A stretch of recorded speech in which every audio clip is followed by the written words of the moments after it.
Hi everyone, I'm Dale Smith, aka Journo Dale, and we're here to talk about Canadian politics.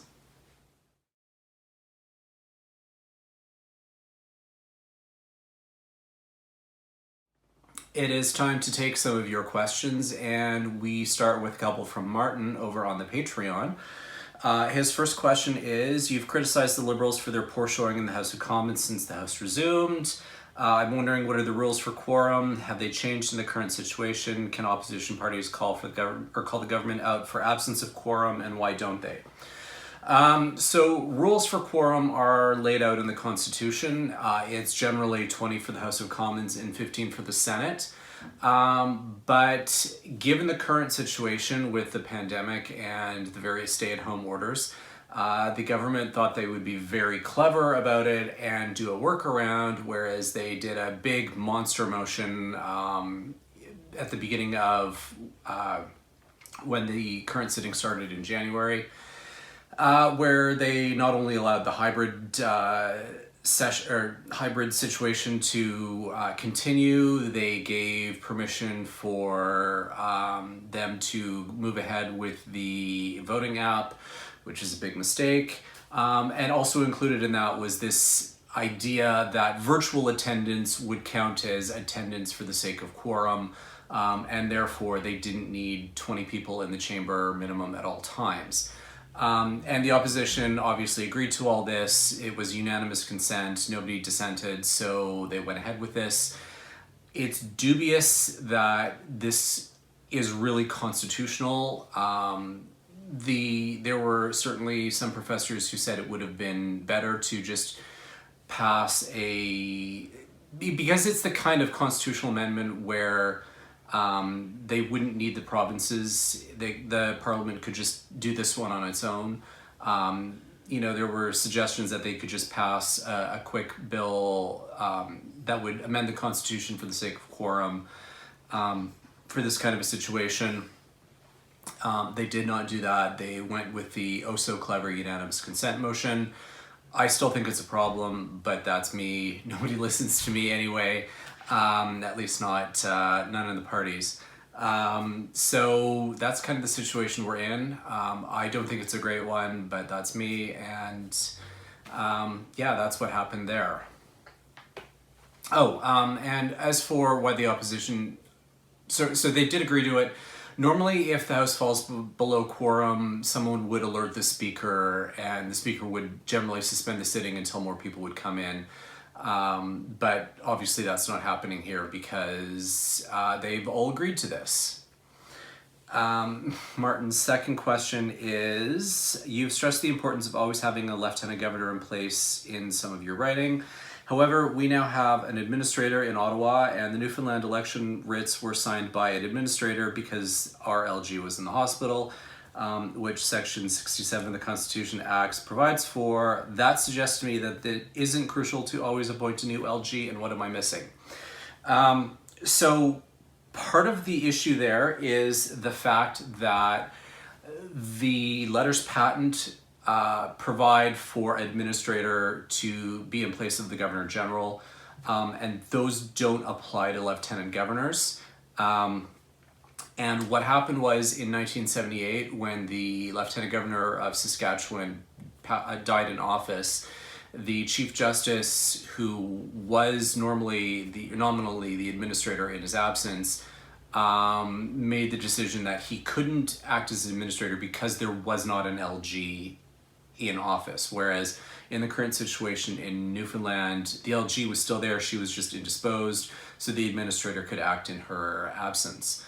And this was a legal opinion that was backed up by the Department of Justice in Ottawa back in '78 and is carried forward. And so when we had last year, or I guess now 2 years ago, when we had two lieutenant governors die in office that same summer, that was the precedent that was being applied. So therefore government was paralyzed until the federal government, or rather the Prime Minister, appointed new lieutenant governors in both of those provinces. So that's kind of the difference there. Lieutenant governors are not the same as governors general statutorily under the Constitution. So there is a difference in how they operate. They're not analogous to one another, even though they both represent the crown. There's slight variations in how they interact and play together. So that's why the situations were different. All right, and on the Twitter, JCC White asks, do we have asset disclosure forms for MPs like in the US? Yes, we do. There are asset disclosures for MPs and their spouses, and those go to the Conflict of Interest and Ethics Commissioner, who goes through them and ensures that there's no, that everything's above board, and that there's no conflicts that would need to be addressed. So that happens generally at the beginning of every session, or at the beginning of every parliament, I guess it would be, and after an election. So MPs need to file those disclosures, and if they have any material changes, they also need to update those.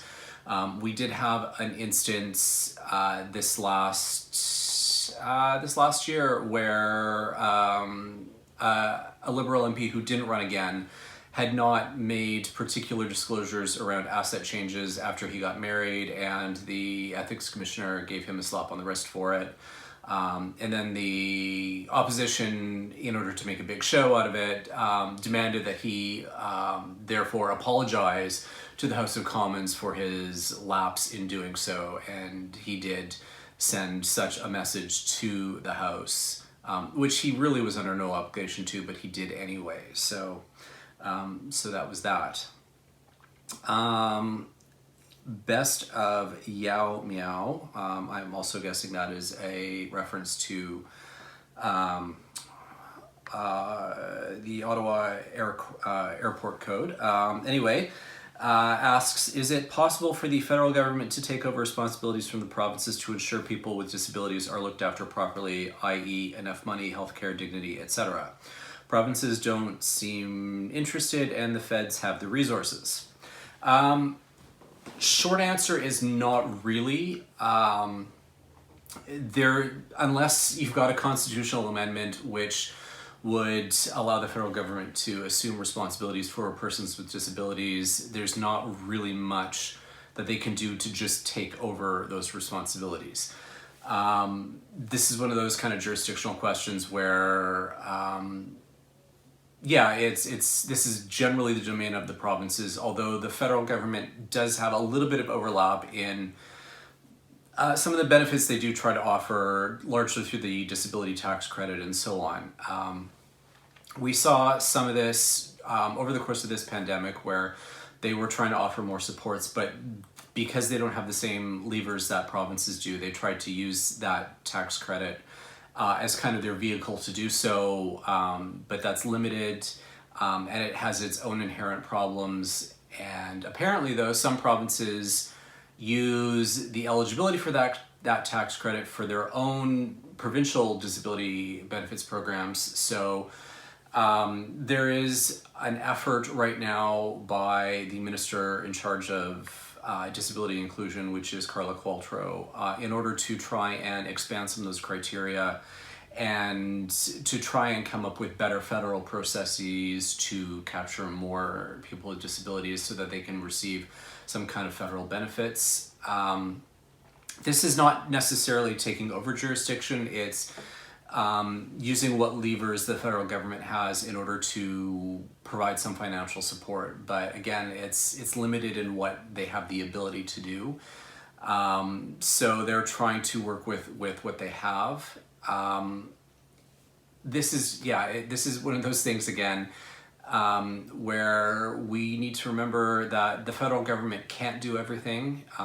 The federal government is not the parent of the provinces. It's not a delegation of authority, it's a division of powers. So that means we have to keep up pressure on premiers to do their jobs and to ensure that these people are necessarily taken care of. Wish there was a better answer to that, but that's pretty much the constitutional situation that we find ourselves in. Our final question comes from Climate Nerds Canadian, who asks, do you think the Green Party will replace the NDP in the next parliament as the third party.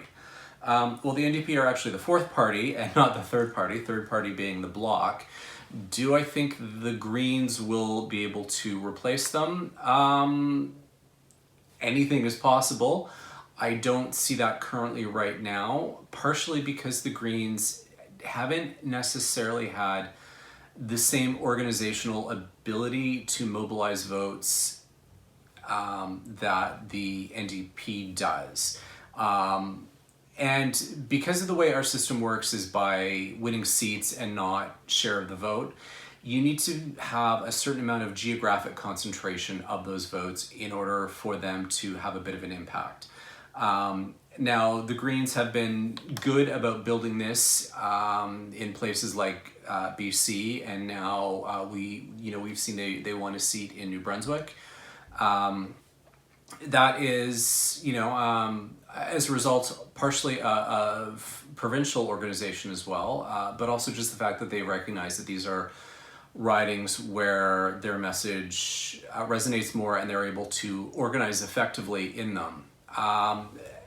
I don't know that they necessarily have the same impact or reach in all NDP territory because there's some old, particularly blue-collar working class ridings that the NDP has a big hold on, in part because of their union roots and so on. And I don't know that those votes will necessarily translate for the Greens, at least not directly.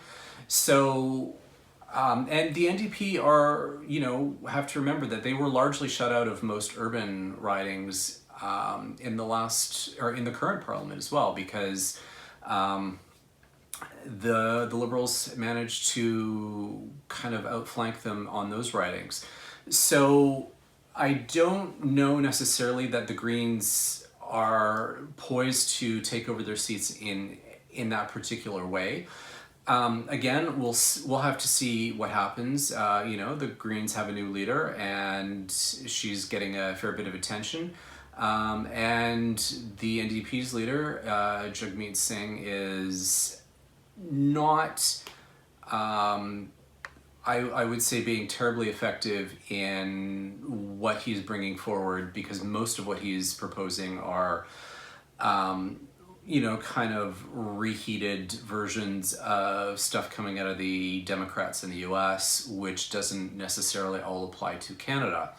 I know the new Green leader, Anna May Paul, has been trying to, I think as I understand it, her focus is to try and kind of outflank the NDP on the left rather than kind of try and find a more central position. We'll see if that works. Campaigns matter, so I guess we'll see how that all winds up once we are in an election, which I don't imagine is going to be anytime too soon. And that's everything for this week. Join us again next week for some more Canadian politics. I'm Dale Smith. That's at journo_Dale on Twitter. And don't forget to like the video, share, subscribe, and support us on Patreon. Thanks, everyone.